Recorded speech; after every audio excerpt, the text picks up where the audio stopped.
I just watched Godzilla x Kong: The New Empire in this video. I'm going to talk about everything I thought about this movie without hiding anything from you. I'll be super honest, talking about what's good and what's bad but totally spoiler-free. Let's dive in. Welcome back to Nerds Insights, your daily nerdy news channel. Finally, the long-awaited day of the premiere of Godzilla x Kong: The New Empire has arrived, and here I can already give you a little spoiler about the best movie of all, the Monsterverse. No jokes, no exaggeration. I thought the work Adam Wingard did was incredible, and here I'll tell you point by point, without much fuss but totally spoiler-free, and then I'll release my analysis with spoilers for you. So go ahead and leave your like and subscribe to the channel, because that's really important to help support the work here and to keep you informed every day about the best of the Monsterverse. Let's dive in. I'll start by talking about a negative aspect, which is that the movie has a lot of action in a short time. When things start happening, they happen very quickly. Everything happens at once, so we don't have a fight at the beginning of the movie, another in the middle and one at the end. The final fight is all at the end of the movie. You can expect about 15 minutes of final fight sequence there.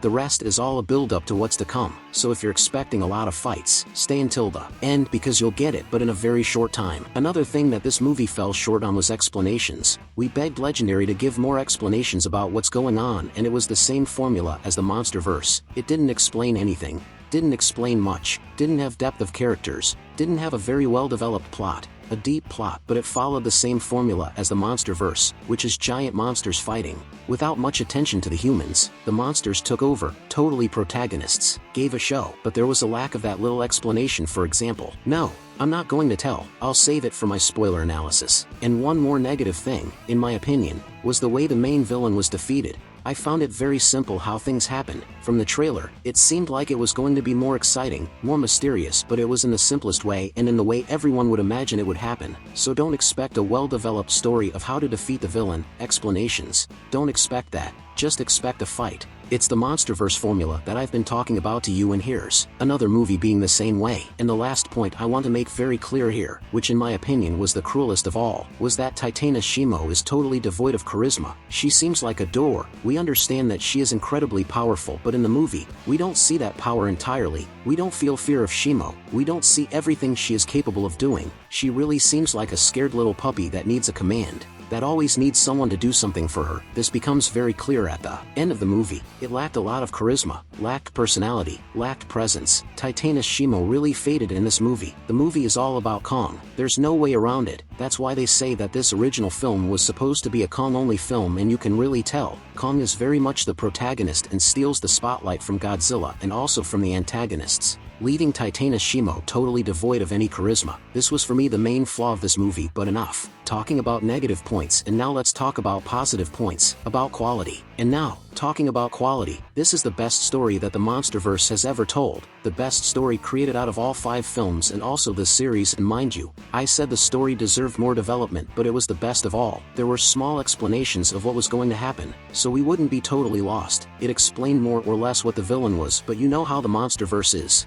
Not many explanations, but the story was good. I liked it. However, towards the end, it was a bit rushed. About all the fights, the ending just ended abruptly and there wasn't much explanation. Of course it left open what will come in the future, but the story is good. I liked it. The characters are perfect, wonderful. Dan Stevens in the role of Trapper brought all the spotlight to him. I thought it would be much with Jia or with Dr. Eileen, but no.